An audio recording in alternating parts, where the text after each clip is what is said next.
चलिए good evening. आज हम लोग चलते हैं ऑब्जेक्टिव सीरीज के पार्ट 5 को देखने के लिए, है ना। त्रिकोणमिति से रिलेटेड ऑब्जेक्टिव है और बहुत महत्वपूर्ण ऑब्जेक्टिव है पार्ट 5, ठीक है।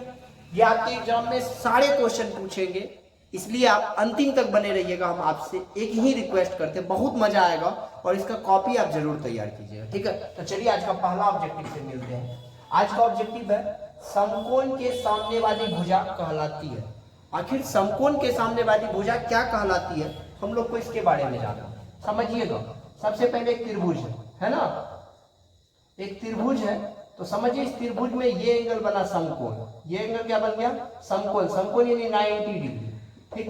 तो ये समकोण बना, इसके सामने में जो भुजा उसको क्या कहेंगे, तो समकोण के सामने वाली भुजा हमेशा याद रखिएगा कर्ण कहलाती है, जिसको इंग्लिश में आप हाइपोटेनियस जानते हैं, ठीक है। समकोण के सामने वाली भुजा क्या कहलाया, कर्ण कहलाया। याद रहेगा ना, समकोण के सामने वाली भुजा कर्ण कहलाता है। ऑप्शन कहाँ पे है, ए नंबर में, शायद आपको पता चल गया होगा। एक का आंसर क्लियर है ना। तो समकोण के सामने वाली भुजा क्या कहलाती है, कर्ण कहलाती है। दूसरा क्वेश्चन है साइन 30 डिग्री का मान क्या होता है।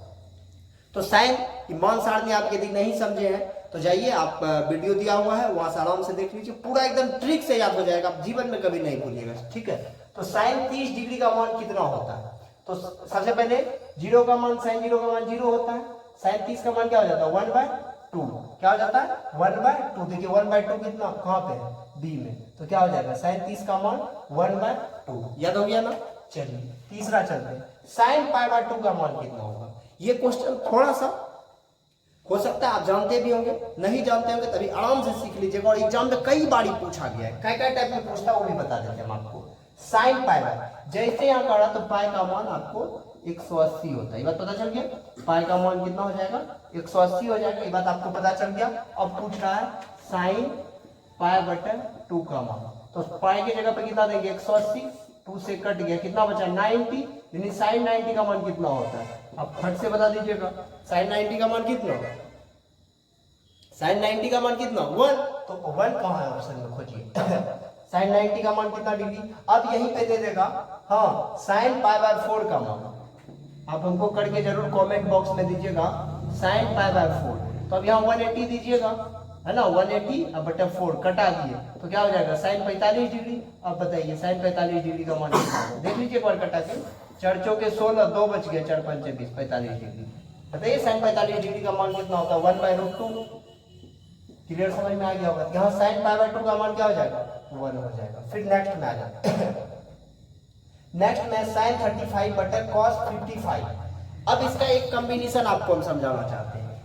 ये दोनों मिलकर जब भी इस कंडीशन में सवाल आएंगे, ये दोनों मिलकर हमेशा 90 डिग्री होंगे, ये बात पता चल गया।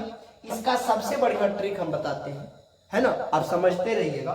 दोनों मिलकर 90 होगा, आपको इन दोनों में से एक को चेंज कर देना, यानी क्या कर देना है, बदल देना। दोनों में से एक को चेंज कर देते हैं। मान लेते हैं साइन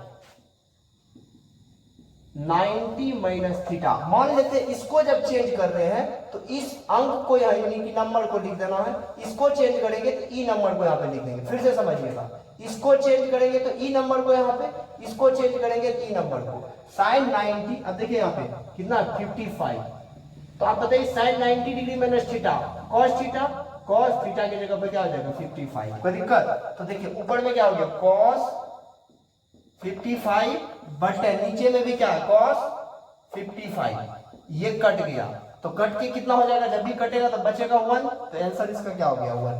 आप एक दिमाग लगा लीजिए, जब भी इस कंडीशन में ऐसा सवाल आएगा, जब भी ऐसा सवाल आएगा, चाहे साइन कॉस रे tan cot रे, रिलेशन में ही देगा, ये बात याद रख लीजिए, रिलेशन sec cos sec से रहेगा।